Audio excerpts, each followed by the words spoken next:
How's it going, guys? Got a really nice one for you here today. Owner of NLAS Racing, John Temper, dropped off this beautiful 90 GSX, all original, 75,000 miles.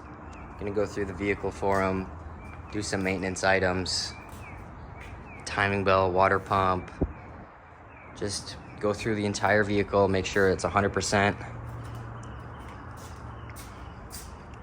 He's gonna be giving this car to his nephew, so we kind of want to make it nice and presentable, streetable, something you can get in and drive every day.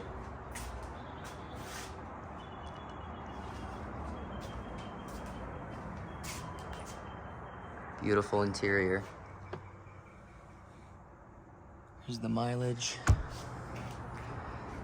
So we're gonna go through, we're gonna be replacing the dash with a really nice one that I sourced for him. I'm gonna be replacing the drip moldings. Found some nice ones for him as well. Gonna go through, delete some emissions equipment, some vacuum lines, and just go through the vehicle with a fine-tooth comb. We're also gonna remove the old school security system that was in the car, and pretty much just make this thing 100%. All the fluids, fresh plugs. It's gonna be a really nice one. So stay tuned for this one. Take you guys for the ride. So we initially had a couple cylinder misfires when it was brought to me, and I went through and changed the spark plugs. The ones that were pulled out of here were incorrect.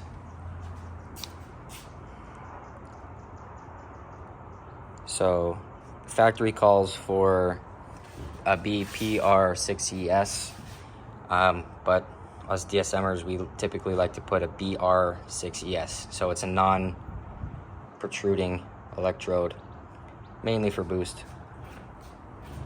But got that changed out, got some 2G 450cc injectors in there, and she idles great now. So throttle response is perfect. So yeah, that was a combination of these plugs and the injectors, and that part's all good to go.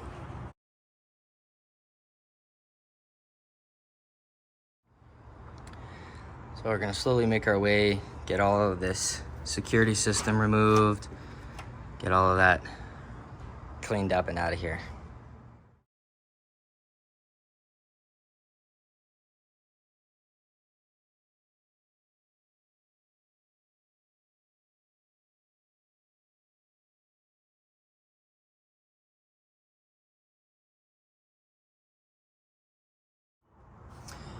So, got the siren and I believe the controller out. And now I just have to focus on getting the rest of the harness that goes inside and behind the firewall. So I'll bring you inside and kind of see what we find. All right, we're inside now. So I believe this is gonna be routed all up underneath. So I'm gonna have to start taking off the kick panel. And, oh, look at that. There's a switch here. See what that does.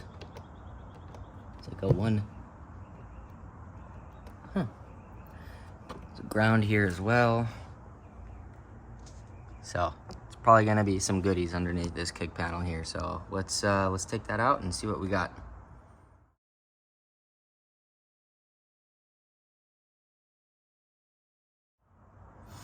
Okay, so I've got a bit of some harness here that we got to remove. Partly from here. This ground is hooked up to the switch, and then it goes up into the dash. So I'm gonna have to find exactly where that's going. And this is the harness that's coming out and going out of the vehicle right now. We also got controller box of some sort, more little random wiring. So I'm gonna get rid of all this. If it's not OEM, it's gone. So I'll keep you guys updated on that.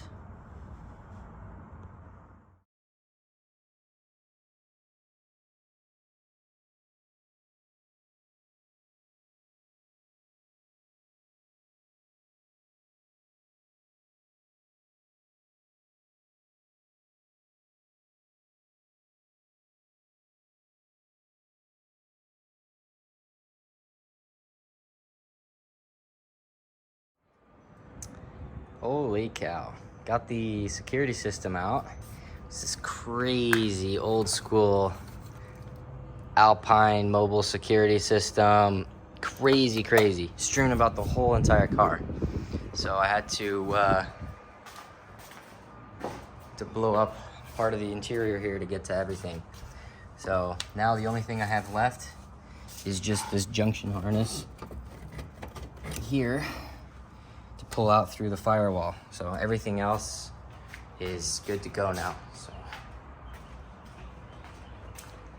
this wire's strewn all up in here. There's like a big bundle going all up into the dash. There's the antennas and window braking modules and just a bunch of stuff that can cause problems. So getting rid of all of it. Done. All right, so no more harness. All nice and cleaned up. Crap we don't need.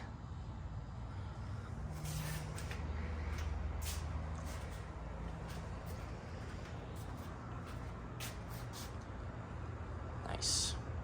So next we're gonna work on the vacuum lines and kind of clean up all of that stuff. And generally what we're gonna do is get rid of a lot of these and either loop them, cap them, do whatever we need to do, but we're gonna be removing a lot of the emissions equipment as well as this. So the only upgrade we have right now, I wouldn't really call it an upgrade, is DSM link. So we'll be able to get rid of all that stuff and have a cleaned up engine bay.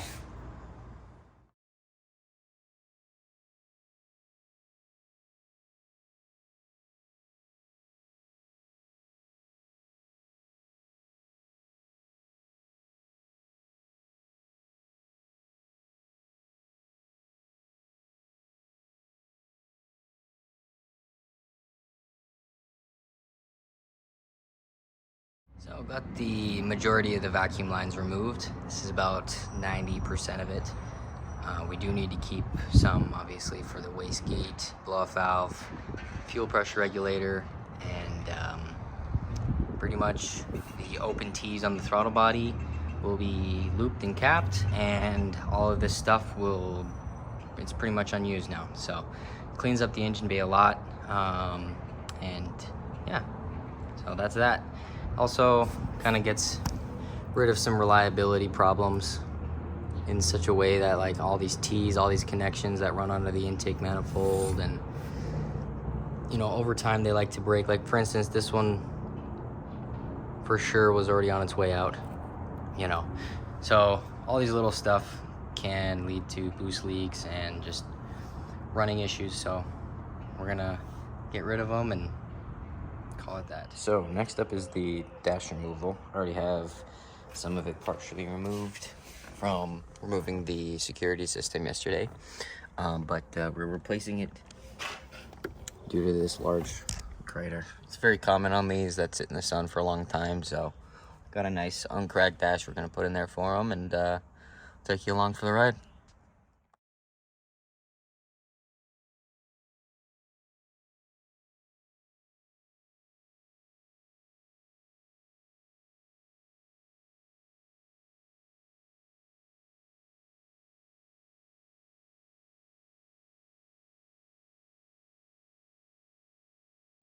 Okay, so dash is coming out.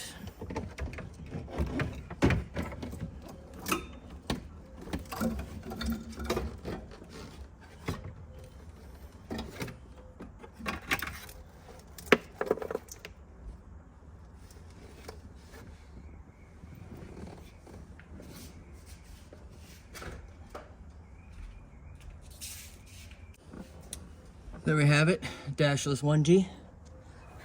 I'll bring you guys to the other dash here real quick.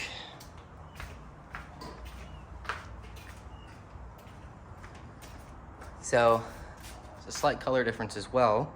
The later 93, 94 cars came with a slightly darker gray. But one thing that I do have to do is swap the dash harness from the original dash to our new one, simply because this car didn't have pop-ups and there's just differences in the wiring. So we have to swap this dash wiring harness over to this one, then we can put it in. All right, got the dash harnesses swapped out. Got the 91 in the dash now, so we're just going to get her back in the car. All right, so the dashboard's back in, and gonna just kind of get everything loosely positioned here with the bolts that attach it to the chassis. They're oddly specific, the top ones. They have no face on them. Oop. There's no head on them. It's really weird. So, and then there's also a really weird washer that holds it with a gasket. So these are the weirdest or weirder parts of these cars.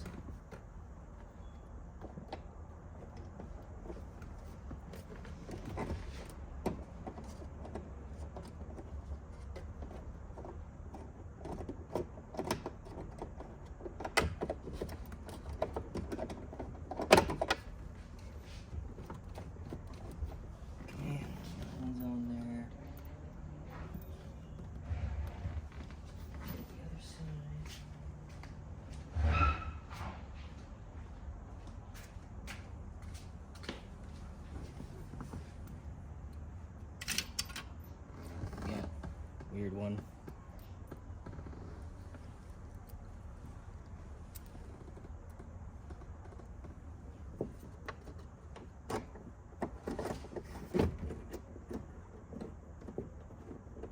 Cool.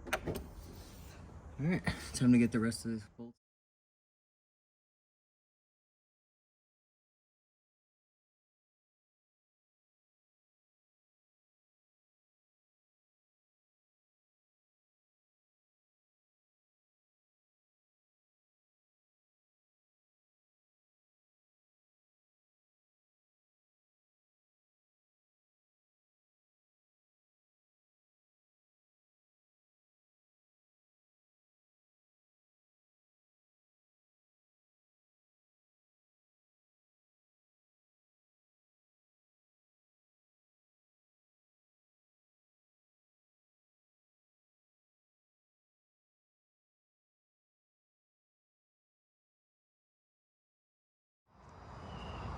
All right, so we got the dash all installed. It's looking great.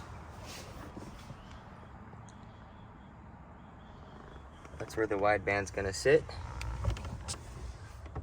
Right up in there, like that.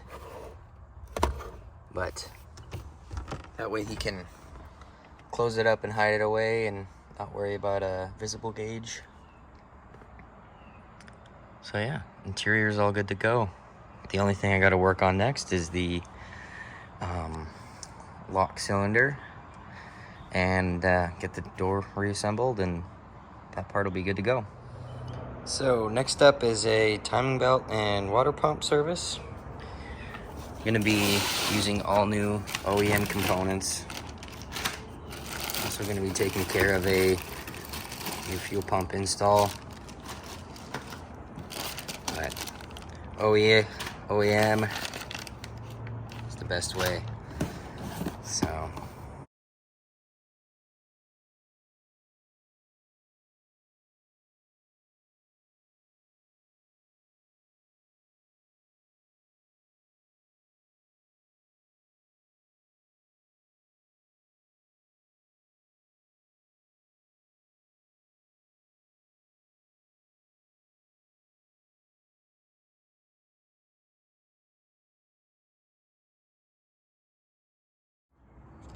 All right, belts are off, covers are off, timing belt's exposed.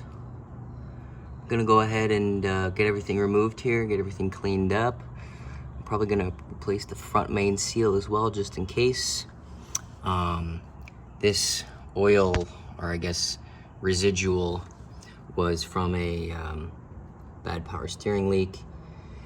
And so I don't think the engine's actively leaking, just because the fact of the matter is it's dry pretty much on the belt itself, and the pan area is dry. So I'm just gonna replace the front main seal just to be sure, and clean everything up, parts clean everything, make it look all brand new in here, and I'll update you guys in a little bit. So I got the pulleys off, and some things cleaned up, and you can see actually the front main seal is a little wet. So I'm gonna go ahead and get that replaced and cleaned off. All right, got everything cleaned up, got the new water pump on, got the hardware for that cleaned up, got the new balance shaft belt and bearing on, and just gonna keep going at it. Also got the new front main seal in there. You can just barely see it, so should be good to go.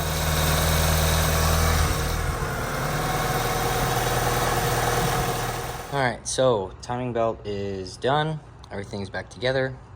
Next thing we're gonna do is adjust this, and pretty much 4 bolts, upper and lower rad hose, and then the fan plugs, and you're good to go. And then I'm gonna be installing this nice aluminum 2-row.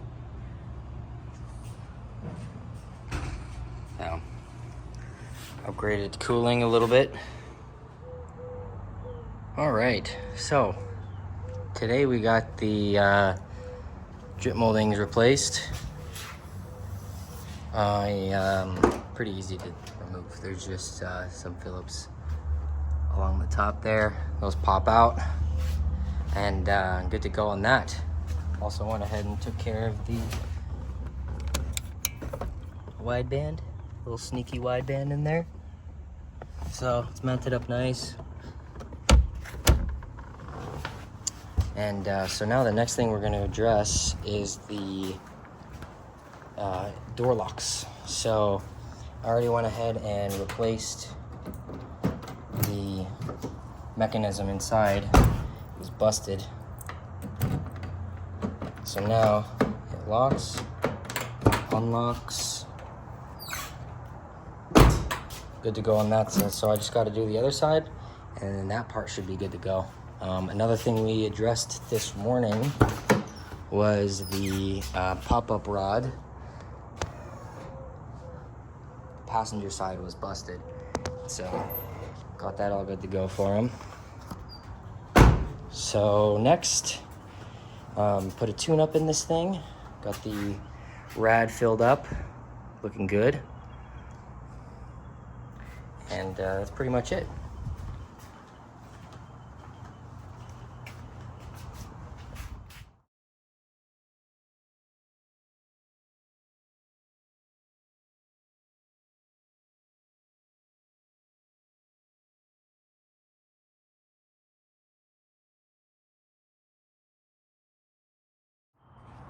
So I fast forwarded a little, but I had to disassemble the doors and get the locking mechanism out and replace the little plastic tab that holds the lock rod onto the mechanism. So now we got lock and unlock. Good to go. Both sides are good to go now. Let's go to the other side here. Good to go. Gotta grab the key for that one.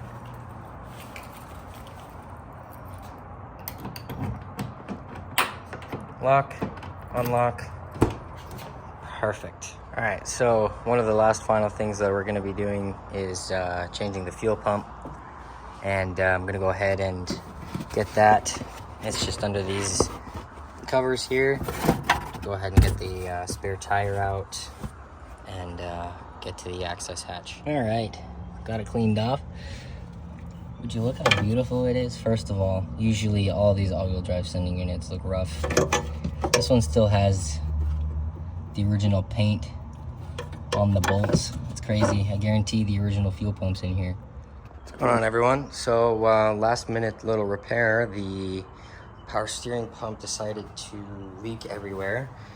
And so luckily I was able to find a 91 to 94 pump off of a parts car that was good and dry.